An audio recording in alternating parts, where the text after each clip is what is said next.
નમસ્કાર સાથીઓ, જય ભીમ. મારું નામ અશોકભાઈ રાઠોડ, પ્રમુખ શ્રી રાપર શહેર કોંગ્રેસ સમિતિ અને સંયોજક ડૉક્ટર આંબેડકર યુવા ગ્રુપ રાપર તાલુકા. મિત્રો, આજે રાજનીતિથી ઉપર ઉઠીને એક વિષયને લઈને હું આપની સમક્ષ આવ્યો છું. છેલ્લા કેટલાય સમયથી સમગ્ર રાપર તાલુકા અને ખાસ કરીને રાપર શહેરમાંથી એવી લોક લાગણી અને માંગણી ઉઠી રહી છે.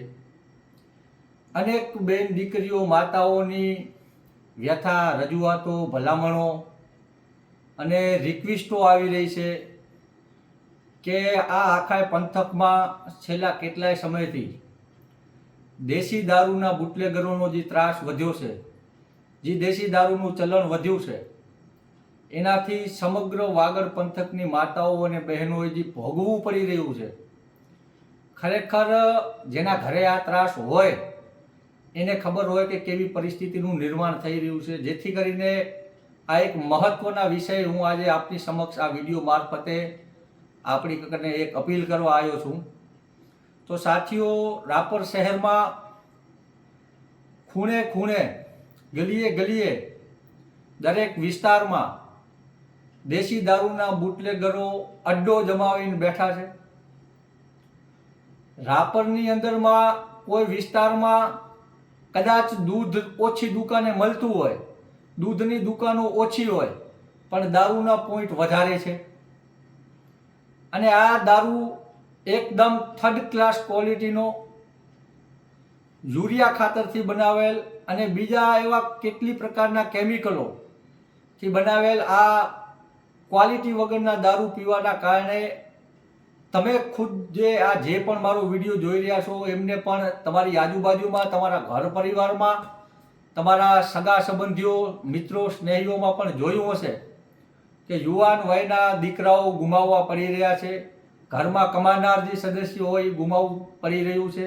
અને છેલ્લા ટૂંક સમયમાં જ રાપર શહેરની અંદરમાં 9 યુવાનો આ દારૂની લતે ચડી અને મોતને ભેટ્યા છે.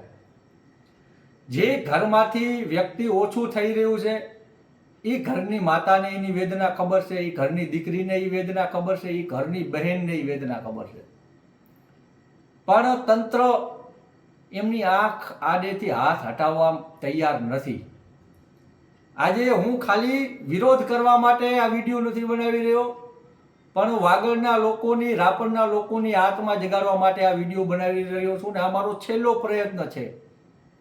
અને આ મુદ્દો મારો વ્યક્તિગત મુદ્દો નથી. જે મેં કીધું એ પ્રમાણે ગામની માતાઓ અને બહેનો દ્વારા સતત આ બાબતે મારી કને ભલામણો આવી રહી છે, મારી કને રજૂઆતો આવી રહી છે. એને ધ્યાનમાં રાખીને હું આ નિર્ણય ઉપર આવ્યો છું કે આગામી ટૂંક સમયની અંદરમાં જ હું રાપર શહેરમાં દેશી દારૂના તમામ બુટલેગરોને અહીંયાથી ચેતવણી આપું છું. અને એક ગામના નાગરિક તરીકે, ગામના આગેવાન તરીકે કે એક સામાજિક કાર્યકર્તા તરીકે હું બે હાથ જોડીને વિનંતી કરું છું કે તમારો આ ગોરખ ધંધો જેમ બને એમ જલ્દી બંધ કરી અને કંઈક લીગલી ધંધા તરફ વળો. કારણ કે તમારા એક પરિવાર સુખી સંપન્નની જિંદગી જીવે, પૈસે ટકે સદ્ધર હોવાના આ ધંધાથી તમારો પરિવાર સારી રીતે ચાલે, તમારા મોજ શોખ પૂરા થાય, એના કારણે કેટલાય પરિવારો બરબાદ થઈ રહ્યા છે. હવે આ બરબાદી વધારે સમય સહન નહીં થાય એટલે હું તમામ જે દેશી દારૂ, ક્વોલિટી વગરનો દારૂ વેચી રહ્યા છે, આ તમામ બુટલેગરોને અહીંયાથી કહેવા માંગુ છું કે ટૂંક સમયમાં આ ધંધો બદલી નાખજો અને રાપરની બેન દીકરીઓને વિધવા થતી અટકાવજો. કોઈક માતાનો દીકરો જુવાન જવાન ન મૃત્યુ પામે તમારા દીકરાના મોજ શોખ પૂરા કરવા માટે એની કાળજી રાખજો. અને હું ખાસ કરીને પૂર્વ કચ્છ પોલીસ વડા અને રાપર પોલીસ સ્ટેશનના પીઆઈ સાહેબ, રાપર પોલીસ સ્ટેશનના પીઆઈ સાહેબ આમ જેન્યુઅન વ્યક્તિત્વ છે. મેં હમણાં જ ટૂંક સમય પહેલાં જ એક આવી રજૂઆત કરી હતી ને એમને તાત્કાલિક એક્શન લઈ અને પરિણામલક્ષી કામ પણ બતાવ્યું છે. વધારે પરિચિતમાં હું રાપર પોલીસ સ્ટેશનના પીઆઈ સાહેબથી નથી, પણ જેટલો પરિચય મારો છે એ પરિચયના આધારે કહું છું કે ખરેખર એમનામાં પણ ઈચ્છા શક્તિ છે આ ધંધા બંધ કરાવવાની. એટલે હું અહીંયાથી સમગ્ર રાપર શહેરની બેન દીકરીઓ માતાઓ વતીથી હું ભલામણ કરું છું, રજૂઆત કરું છું કે ટૂંક સમયની અંદરમાં જે બેકવર્ડ વિસ્તારોમાં, જે ભરચક વિસ્તારોમાં જ્યાં લોકો વસવાટ કરે છે, જ્યાં લોકોને સમસ્યા પેદા થાય છે, જ્યાં બેન દીકરીઓ પોતાને સુરક્ષિત નથી મહેસૂસ કરી રહી, આવા તમામે તમામ રાપર શહેરના પોઈન્ટો તાત્કાલિક ધોરણે બંધ કરાવવામાં આવે. અન્યથા જે બહેનોની માતાઓની લાગણી છે એને ધ્યાનમાં રાખી આગામી ટૂંક સમયની અંદરમાં આ બાબતે એક ઉગ્ર આંદોલન તરફ જઈ રહ્યા છીએ. હું રાપરમાં વસતા તમામ પરિવારોને અમારો વિડીયો જેટલા પણ લોકો જોઈ રહ્યા છે, અત્યારે સાંભળી રહ્યા છે, એમને પણ કહી રહ્યો છું કે દારૂના કારણે જે તકલીફ, જે સમસ્યા નિર્માણ થાય છે એ ક્યાંક ને ક્યાંક તમારા પરિવારમાં થયેલી હશે. ક્યાંક ને ક્યાંક તમારા સગા સંબંધીમાં, તમારા મિત્ર સર્કલમાં આ ખરાબ કન્ડિશન ક્વોલિટીવાળો દારૂ પીવાના કારણે તમે પણ તમારા સ્વજનોને ગુમાવી ચૂક્યા હશો, અથવા તો અવરી લાઈને ચડતા તમારે તમારા દીકરાઓને, તમારા સ્વજનોને જોયેલા હશે. જો આ સિલસિલો બંધ કરાવવો હોય તો એક વાગડના દીકરા તરીકે આ લડાઈમાં કોઈ પણ પ્રકારના રાજકારણ વગર હું આ લડાઈ લડવા જઈ રહ્યો છું. એમાં તમામ ખાસ કરીને સમગ્ર વાગડની માતાઓ બહેનોનો આશીર્વાદ, સમર્થન અને સાથની મને જરૂર છે. જો તમારા દીકરાઓને આ દારૂના લીધે મરતા ન જોવા હોય, જો આ દારૂનો ત્રાસ તમારા વિસ્તારમાંથી, તમારી શેરીમાંથી કે તમારા ગામમાંથી બંધ કરાવવો હોય તો આ મારો અંતિમ પ્રયાસમાં આપ મને સાથ આપજો. હું તમને વિશ્વાસ અપાવું છું કે ખરેખર જો આપણે બધા ભેગા મળીને આ કામ કરશું, આ બાબતે લડાઈ લડશું, તો આ દારૂ બંધ કરાવવો એ કોઈ મોટી વાત નથી. હું રાપર પોલીસ સ્ટેશનને પણ ફરીથી અહીંયાથી વિનંતી કરું છું કે કોઈ પણ પ્રકારનું આંદોલન કરવું પડે એના પહેલાં આ તમામે તમામ આવા જેટલા પણ લિસ્ટેડ બુટલેગરો છે એમને વેરીફાઈ કરી એમની સરપ્રાઇઝ ચેકિંગ કરવામાં આવે, તપાસ કરવામાં આવે.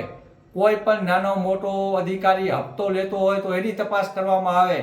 અને કમાવાના બીજા ઘણા તરીકા છે, બીજા કમાવાની ઘણી જગ્યાઓ છે, પણ કોઈકના પરિવારમાંથી કોઈકના દીકરાઓ, કોઈકના ભાઈ, કોઈકના બાપની છત્રછાયા છીનવાય એવી કમાણી ત્યાગી દઈ અને ખરેખર તમારો પણ આત્મા જગાડો અને આવા તમામ અડ્ડાઓ તાત્કાલિક અસરથી બંધ કરો એવી હું અહીંયાથી વિનંતી કરું છું. પૂર્વ એસપી સાહેબને પણ આજ મારી વિનંતી છે કે તાત્કાલિક અસરથી તમામ આવા અડ્ડાઓ બંધ થાય. કારણ કે અમે વાગડની અંદરમાં 22, 25 વર્ષની દીકરીઓને વિધવા થતી આ દારૂના કારણે જોઈ છે.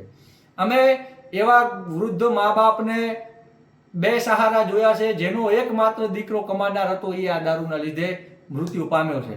અમે એવા લોકોને ભીખ માંગતા 10-10 રૂપિયાની જોયા છે કે જે સાંજ પડે 2-5 હજાર કમાઈ લેતા એવો યુવાન જ્યારે દારૂની લતે ચડે તો અત્યારે એ 10-20 રૂપિયાની ભીખ માંગતા અમે રાપરના લોકોએ જોયા છે. એટલે આપને ફરીથી બે હાથ જોડીને વિનંતી કરું છું કે આવા તમામ અડ્ડાઓ તાત્કાલિક અસરથી બંધ કરવામાં આવે, નહીતર આગામી ટૂંક સમયમાં જ, હું કોઈ જાહેરાત કરીને ભાગી જાઉં એવો માણસ નથી, પણ હું જે બોલું એ કરું જ.